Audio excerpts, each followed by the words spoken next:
Hello, this is your host, Michèle, and following is part 1 of the 2-part interview with Ian from Ian Mac Podcast.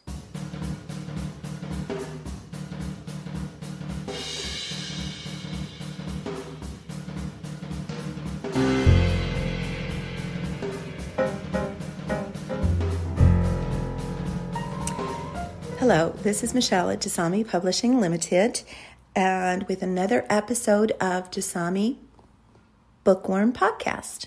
I almost forgot where I was tonight. Anyway, it's an evening episode because we're doing a catch-up with Ian Mac from Ian Mac's podcast. And this is the first time I've done an interview with Ian Mac. And he's usually always taking care of Dasami Publishing before we had our own podcast. So, welcome, Ian. Hi, how you doing? All good?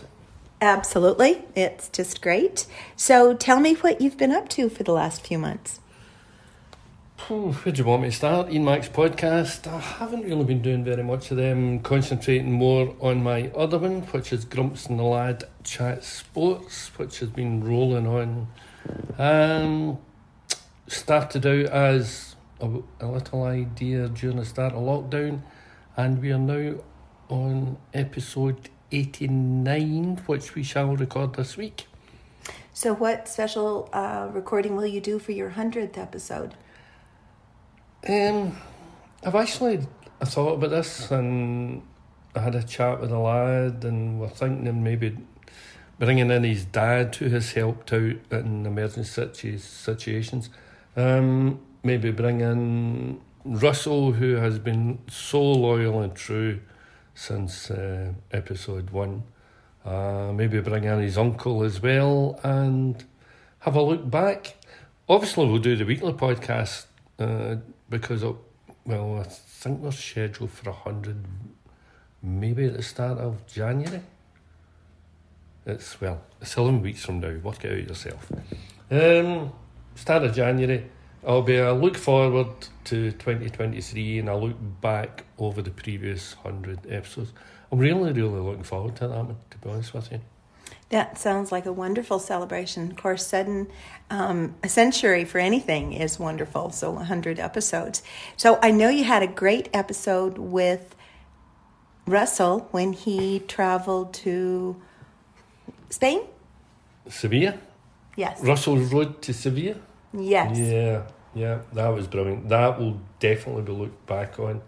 Maybe a wee excerpt. Now, there's an idea of which just popped into my head, a wee excerpt from here and there in that pod, maybe a wee excerpt from here and there in other podcasts. Who knows? Something to look forward to.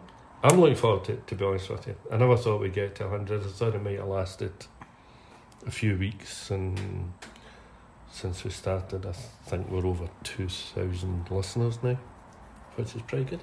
Excellent. For an old guy and a 11, 12 and 13-year-old as time has gone by.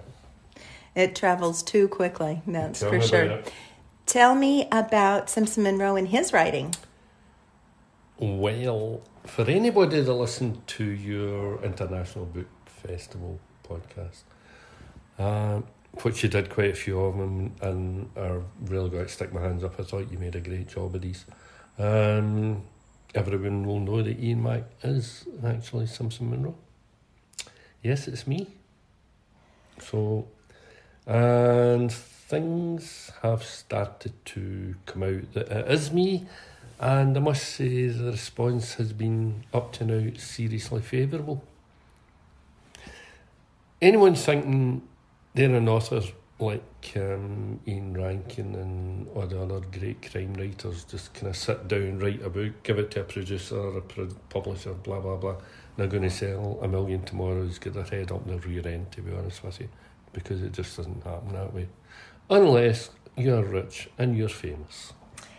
It starts small, and everyone has, from J.K. Rowling to John Grisham to Tom Clancy to, as you said, Ian Rankin, Val McDermott, they've all had their beginnings, and they've all had their specialties, which you've got the specialty with the Andy Blackmore series. So everyone starts from somewhere, and it is more difficult for new writers to get representation, which, as everyone's heard from me before, that's the whole reason we started the company, is that new writers are not properly represented. So we work on it for new writers. That's what it's all about. As an indie publisher, we have some exciting news coming out in Instagram. If you've watched if you follow us on Instagram, you've seen them come through this week, because this is Friday podcast, so it's already come out. But if you haven't watched us, definitely see the Instagram, because we're announcing some new writers that we have signed. So how was the process for you, and how do you feel about where you are now? Right, I think in fairness to anybody that's listening to this, right, you and I knew each other. I knew you were a publisher. I had a job, and all of a sudden the world shut down. I was a bit, because I'm out every day in the week, or almost every day in the week, all of a sudden to be cut off from my concerts, my football, and I suppose in a sense family as well, except being the message boy for those that caught COVID and handing messages through windows, groceries through windows for those that don't understand messages. And then one day you said, oh, you must have a book in you, and I thought, what a load of muds. Right, so that was how that started. And then the television, I'll never forget, it was a Tuesday night, the telly was absolute crap, and I opened up the laptop and I thought, I wonder. And I started typing, and the typing grew into a monster, to be honest with you. How was Andy Blackmore named? Right, folks say, where did you get the name from? Right, I'm going to be honest and up front. One of my favourite guitarists of all time was a guy who played with Deep Purple. His name was Richie Blackmore, so obviously I couldn't call him Richie Blackmore. But I did honour him with the Blackmore surname. That's where Blackmore came from. Right, I need a first name. So what did I do next? I started at the beginning of the alphabet, A. I know somebody called Andy. I thought, Andy Blackmore, you've just been born. That was that. Andy Blackmore is different, I think, from anybody else where there's books about. Well, I could be wrong. There could be hundreds of books out there with Andy Blackmore's in them. But I tend to find that when amateur, I nearly said amateur, but crime writers write about crime, they're detective inspectors, they're detective chief inspectors, they're detective superintendents. They're so damn good. They solve God knows how many murder in 300 and 400 pages. But that wasn't the Andy Blackmore I wanted.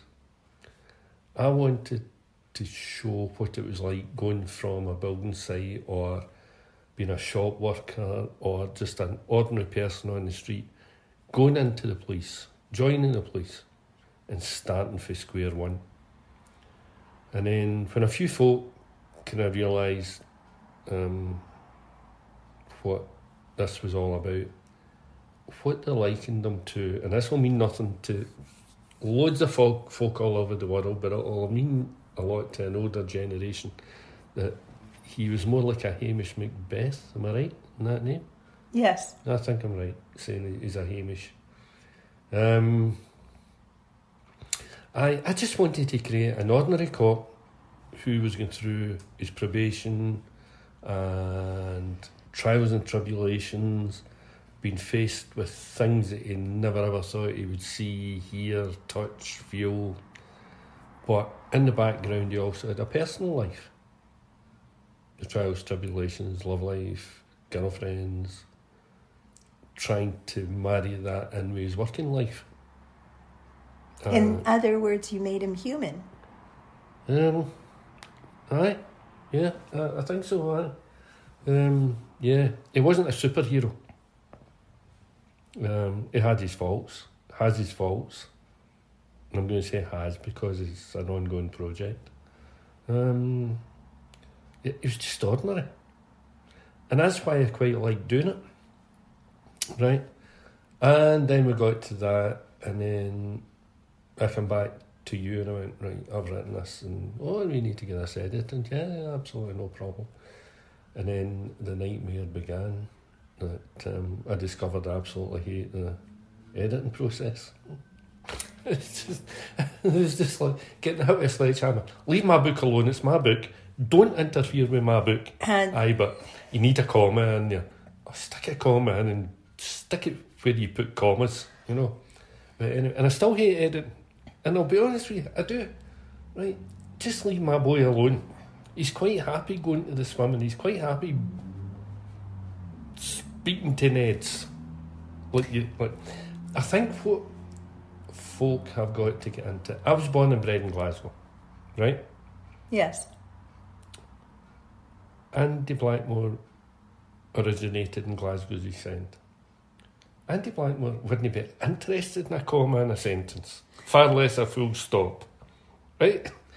And however, readers are. Those who read usually do like proper punctuation. I know this is a novel idea. Oh, no pun intended. A novel idea. Yeah, but okay, right, I know editing process is not easy for everyone. Right. So, see if somebody in deepest, darkest Africa buys An Officer's Tale, get a 6-week lesson in Glasgow accents and Glasgow speak, and then you'll get into the book. Simple as that.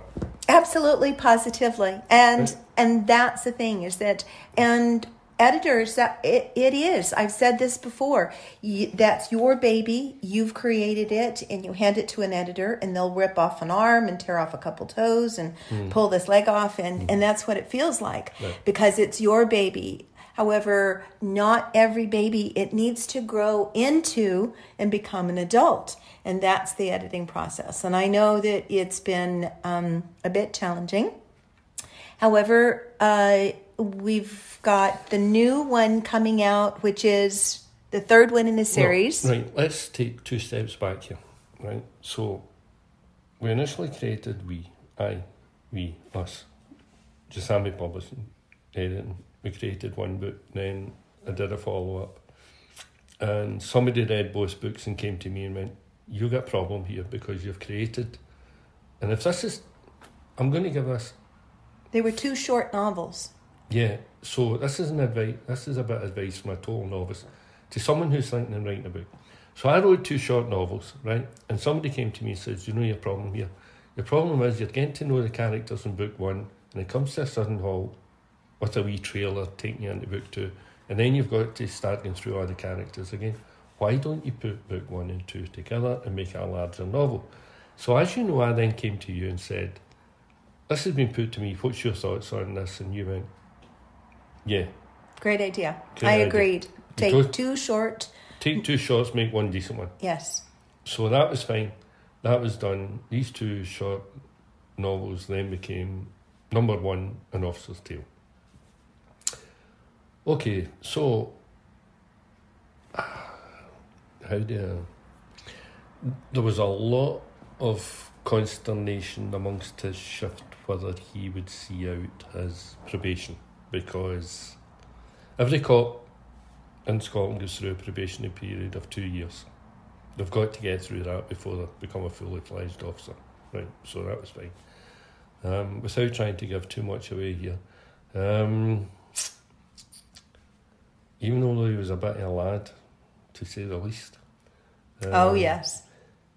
Okay, let's be blunt. He got his probation. He got through his probation because of his shift and his friendships and his guys keeping him in line. Simple as that. Spoiler alert. However, how he gets through it is the wonderful part of the story. Yeah. Because it's about turning the page and wanting to know what happens next. Yeah. He did get himself into a bit of bother. A whole lot of bother. But shift got him through it, but getting him to toe the line. Right? Yes. So then when that finished, that. We went through the trials and tribulations and of the editing process, and it was finally published and blah, blah, blah. And eventually I came out as being Simpson Monroe. And the secondment was squeezed in there. Then I finished it, left it, I thought, right, that's me done. I thought, no, this is just the start of a journey. So you find that a lot of young police officers, when they finish their probation, go on secondment to different departments. And I decided to move Andy to the CID for a 6-month secondment. That then led to other things happening, which was a follow-on to the start of An Officer's Tale. A lot of great things happened during the secondment, but a lot of dark things started to The secondment, appear, right. A lot of dark things really started appearing, and he was young in service, and once again, the serious CID officers round about kind of got him through that. A few times he came close to walking away, but he dug his heels in, and the secondment was completed. Once again, I went through the trials and tribulations of the editing process, thrashed my head off the wall 2 or 3 dozen times, but what I didn't appreciate at that time was how good these guys are at editing and pointing out mistakes. Because see, when I'm sitting typing, when I'm sitting, my head's in one space and I just let rip. You're creating the story. Yeah. Yes. And it's them that takes a file and files away the rough edges. Absolutely. And puts commas in and full stops in. Yes, yes. There's even more commas. Right, and we actually have that. That relates to someone else. We, at the Edinburgh Book Festival, we had it commented on about the commas that were quite common in G.J. Penney's when he was writing his writing his poetry. Yeah.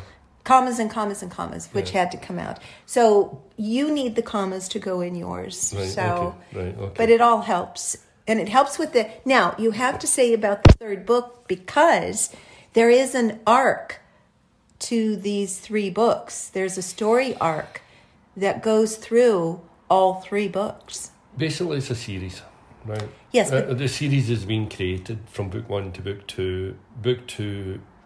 I actually got a text message the other day, or a WhatsApp message saying, "When's book 3 coming out? For God's sake, don't leave me hanging." Yes. Right? So basically what happens is you can get through the secondment book, and the next book, number 3, which hopefully will come out around about March, April next year, depending on the speed of the editing and whether I assassinate the editor halfway through it. Absolutely not allowed. We have a wonderful new editor. I have been told he's been absolutely brilliant. Yes. I've been told he's absolutely brilliant. I'm yes. going to meet him this week. Yeah. So book 3 is called... What's book 3 called? Going Home. Oh my God, for the first time in 6 months you got the name of it right? Yes. Okay, Going Home refers to him getting back to his shift, right? And what happens is that due to, how do you put this, a sensitive but dangerous inquiry he gets involved in in his secondment, he leaves it behind. He's going home, back to his shift, to the people who he started with on day 1, especially his friend June Brown, and all the rest of his shift. And people come calling and to spirit him away from the office, and they need to speak to him about certain aspects of things that went on in book 2. And I'm not going to put out a spoiler alert, I'm not going to do anything like that. All I'm going to say is book 3 rounds up everything that happens in book 1 and book 2. In a most dramatic fashion, which has to be read. In between, Andy Blackmore, you did write another book, slightly different. Right, okay. So, I thought I was finished with Andy Blackmore. Right, I'd rounded up books 1, 2 and book 3. Everybody that needed dealt with in book 1 and book 2 was dealt with in book 3. Right, so that's where I'm leaving that. finished, game over.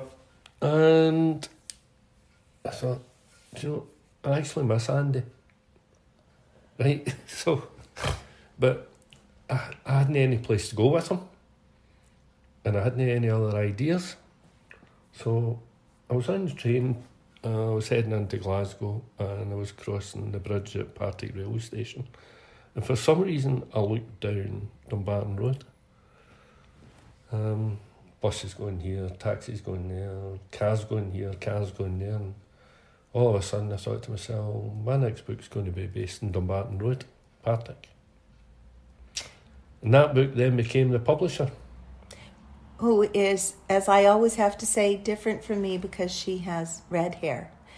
Absolutely different character from This me. has got absolutely no connection whatsoever to the Andy Blackmore series. And this is a perfect place to end part 1. And don't forget to stay tuned and listen for part 2 when advertised.